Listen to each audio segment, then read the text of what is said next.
Hello అందరికీ. French fries అంటే ఎంతమందికి ఇష్టం కామెంట్ చేయండి. ముందు ఒక 2 చిప్స్ పొటాటోస్ని తీసుకొని మంచిగా పీల్ ఆఫ్ చేసి తర్వాత ఆలు అరేంజ్ మందంలో కట్ చేసుకొని ఆ తర్వాత ఫ్రెంచ్ ఫ్రైస్ షేప్లో కట్ చేసుకోవాలి. చల్లని వాటర్తో ఒకసారి శుభ్రంగా కడిగి పక్కన పెట్టుకోవాలి. తర్వాత స్టవ్ మీద వాటర్లో కొంచెం సాల్ట్ వేసుకొని పీసెస్ అన్నీ వేసుకొని ఒక 40% కుక్ అయ్యేదాకా కుక్ చేసుకొని పక్కకు తీసి పెట్టుకోవాలి. తర్వాత టిష్యూ పేపర్ తీసుకొని ఇలా అంటూ దాంట్లో వాటర్ అంతా అయిపోయేదాకా ఆరబెట్టుకోవాలి. నెక్స్ట్ ఒక 2 స్పూన్స్ ఆఫ్ కార్న్ఫ్లవర్ వేసుకొని ఒకసారి మొత్తం కలుపుకోవాలి. తర్వాత వేడి ఆయిల్లో చిప్స్ వేసుకొని ఫ్రై చేసుకోవాలి. కొంచెం ఫ్రై అయిన తర్వాత తీసి పక్కన పెట్టుకోవాలి. తర్వాత మిగిలినవి కూడా వేసుకొని బాగా ఫ్రై చేసుకొని అవి కూడా తీసి పక్కన పెట్టుకోవాలి.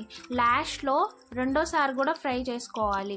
మొత్తం 2 సార్లు ఫ్రై చేసుకొని తీసి పక్కన పెట్టుకోవాలి. అవి రెండోసారి ఫ్రై చేసినప్పుడు బాగా క్రిస్పీగా వస్తాయి. సో 2 సార్లు ఫ్రై చేసుకొని తీసి పక్కన పెట్టుకోవాలి. ఈ వీడియో మీకు నచ్చితే లైక్ చేయండి అండ్ మన ఛానల్ని సబ్స్క్రైబ్ చేసుకోండి. తర్వాత ఒక బౌల్లో ఇవన్నీ వేసుకొని కొంచెం ఉప్పు పసుపు వేసుకొని సర్వ్ చేసుకోవడమే.